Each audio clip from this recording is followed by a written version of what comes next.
পাকিস্তান ভারতের মধ্যে যুদ্ধবিরোধী কার্যকরে গুরুত্বপূর্ণ ভূমিকা রাখায় যুক্তরাষ্ট্র চীনের ভূয়সী প্রশংসা করেছেন পাকিস্তানের প্রধানমন্ত্রী শাহবাজ শরীফ।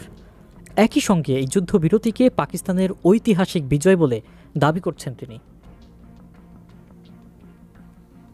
এক ভাষণে শাহবাজ শরীফ যুদ্ধবিরতিতে গুরুত্বপূর্ণ ভূমিকা পালনের জন্য ডোনাল্ড ট্রাম্পের প্রশংসা করেন। একই সঙ্গে সৌদি আরব, চীন, তুরস্ক এবং কাতার ও যুক্তরাজ্য সহ অন্যান্য দেশকেও ধন্যবাদ জানান।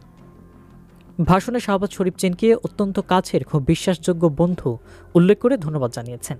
এছাড়া যুক্তরাষ্ট্র যুদ্ধবিরতিতে সবচেয়ে থেকে গুরুত্বপূর্ণ ভূমিকা পালন করেছে বলে উল্লেখ করেন। পাক প্রধানমন্ত্রী বলেন, আমরা শান্তিকামী রাষ্ট্র, কোটি কোটি মানুষের বাস পাকিস্তানে, সবার জন্যই লাভজনক হবে ভেবেই যুদ্ধবিরতির এই পদক্ষেপ নিয়েছি। শাহবাজ শরীফ বলেন, পাকিস্তান একটা ঐতিহাসিক বিজয় পেয়েছে, এর জন্য তিনি সেনাবাহিনী, নৌবাহিনী ও সশস্ত্র বাহিনীর নাম উল্লেখ করে ধন্যবাদ দিয়েছেন।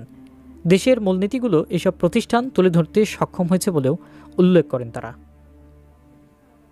ভাষণের শুরুতেই শাহবাজ শরীফ বলেন, কেউ আমাদের স্বাধীনতা চ্যালেঞ্জ করে প্রতিরোধের জন্য যা করতে হয় সব করব। পাকিস্তানের বিরুদ্ধে বিভিন্ন ভিত্তিহীন অভিযোগের নিরপেক্ষ তদন্ত দাবি করেন তিনি।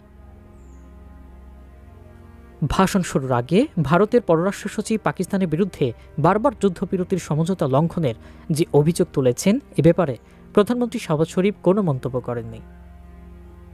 যুদ্ধবিরতি সবার কল্যাণে করা হয়েছে বলে তিনি উল্লেখ করেছেন ভাষণে।